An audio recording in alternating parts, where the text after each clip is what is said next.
গত বছরের গণহত্যা গুমের দায়ে যেই 25 জন বর্তমান সাবেক সেনা কর্মকর্তাকে জেলে নেবার জন্য চার্জশিট দেওয়া হয়েছে, তারা জেলে যেতে চান না।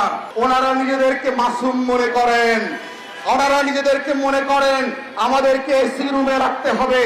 আমরা কি কাশিমপুর আর কেরানীগঞ্জে যেতে চাই না।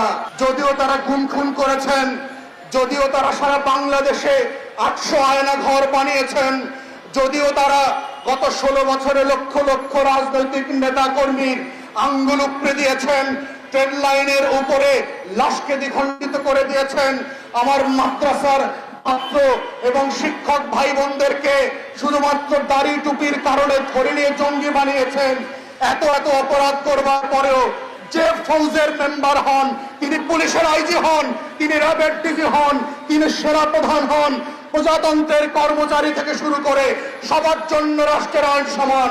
যারা ফৌজদারি অপরাধ করেছেন অ্যাকর্ডিংলি আইন মোতাবেক তাদেরকে কাশিমপুর কেরানীগঞ্জে থাকতে হবে। কোন স্পেশাল স্ট্যাটাস দেওয়া দিল্লির গোলাম জেনারেলদের জন্য আমরা কখনো মেনে নেব না।